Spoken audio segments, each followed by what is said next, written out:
Formula बताते हैं, रोज कैमरे पर भी कहते हैं। आपको लग रहा है कि किसके साथ गठजोड़ बनाए, कौन सा राजनीतिक समीकरण बनाएंगे हम चुनाव जीतेंगे, कि भैया हम लोग खड़े हो जाए तो किसके साथ चलेंगे हम लोग चुनाव जीतेंगे। हम आपको उसका फॉर्मूला बता रहे हैं। आपको यह बताया जाता है कि अब कोई हिंदू बचा ही नहीं है जो भाजपाई नहीं है, सब हिंदू भाजपाई हो गया।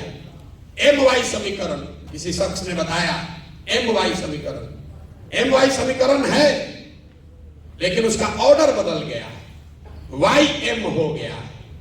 जहां Y खड़ा होता है वहां पूरी मुस्तैदी और ईमानदारी से आप वोट देते हैं। जैसे ही M खड़ा हुआ, आधे से ज्यादा Y समाज के लोग आपको वोट नहीं देते। ताली मत बजाइए, अभी सुन लीजिए पूरी बात। बहुत लोगों को लगेगा कि हम यादवों के खिलाफ बोल रहे हैं ना। ये समीकरण अगर आप ब्राह्मण के साथ बना लीजिए, दलित के साथ बनाइए, अति पिछड़े के साथ, कुशवाहा के साथ, जिसके साथ भी बनाइएगा, सबके साथ यही होगा। क्यों होगा उसको समझिए। ऐसा नहीं है कि यादव समाज के लोग आपको धोखा दे रहे हैं, ये आपका भ्रम है। भाजपा को पूरे देश में 36 से 37% वोट मिलता है। इस बात को ध्यान से समझिए। देश में 80% हिंदू रहते हैं, मुसलमानों ने भाजपा को तो वोट दिया नहीं है। अगर 80% हिंदू के समाज में भाजपा को 36-37% वोट मिलता है, तो इसका मतलब है कि करीब करीब आधे हिंदू भाजपा को वोट दे रहे हैं।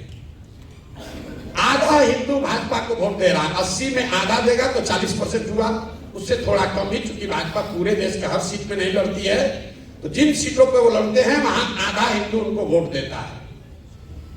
जो हिंदू भाजपा को वोट दे रहा है उसमें यादव भी है, उसमें ब्राह्मण भी है, उसमें राजपूत भी है, दलित भी है, पिछड़ा भी है, सारे जाति के लोग हैं। करीब करीब आधा, थोड़ा कम या ज्यादा। लेकिन इसी आंकड़े में आगे का रास्ता भी छिपा हुआ है।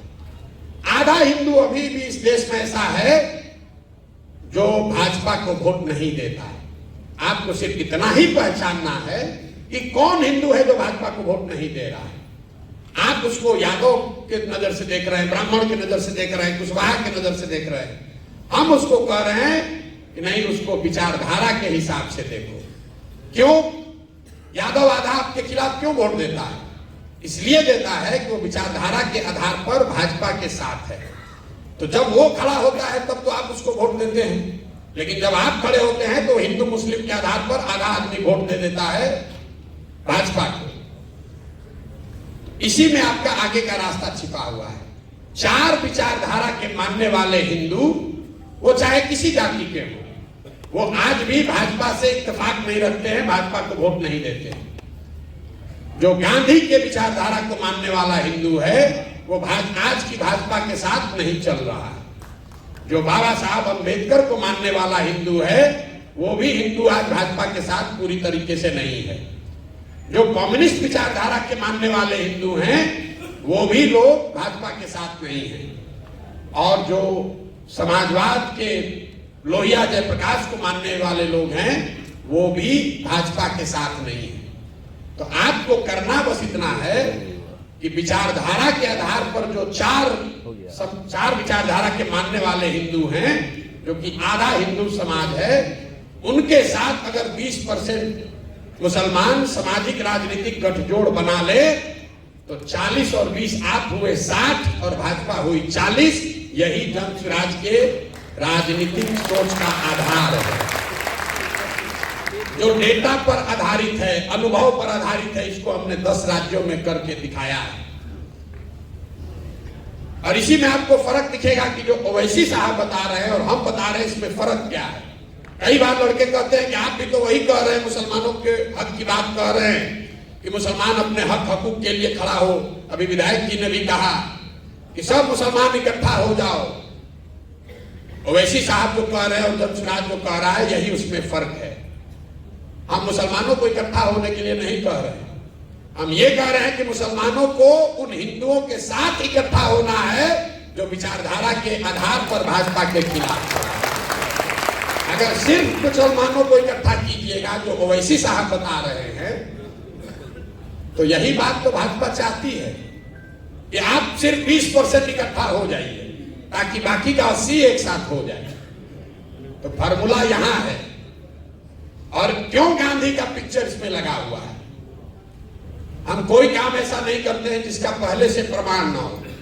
आजादी से पहले बाबा साहब, कम्युनिस्ट के जितने लीडर थे, जितने समाजवादी लीडर थे, जितने कांग्रेसी थे, उन सबको किसी एक विचारधारा, एक व्यक्ति ने एक सूत्र में बांधा, तो उसका नाम है महात्मा गांधी। इसलिए इस पूरे अभियान में सिर्फ और सिर्फ गांधी ही है, कि इनके ही, वो गांधी में ही ताकत है, उस विचारधारा, उस शख्स में ताकत है। इन 4 विचारधारा के मानने वाले हिंदुओं को इकट्ठा करे, और उसके बाद अगर आपके साथ उसको जोड़ दिया जाए तो आपके पास विचारधारा भी होगी और आपके पास वो संख्या भी होगी, ताकि आप राजनीतिक लड़ाई लड़े और जीत सके। यही पूरा प्रयास है। एक शब्द में, जन सुराज आजादी से पहले महात्मा गांधी की जो कांग्रेस थी, उसको पुनर्जीवित करने का अभियान है। आपको अच्छा लगे तो इससे जुड़िए।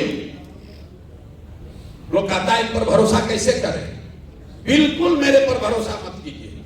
भरोसा कीजिएगा, हम पहले कहें ठगाइएगा। हम पर बिल्कुल भरोसा मत कीजिए। भरोसा आपको अपने आप पर करना है, हम पर भरोसा नहीं करना। हमने कहा, किसी ने भी कहा भागीदारी की बात, तो आपके नजरिए से नहीं कहा, मुसलमानों के नजरिए से नहीं कहा। जन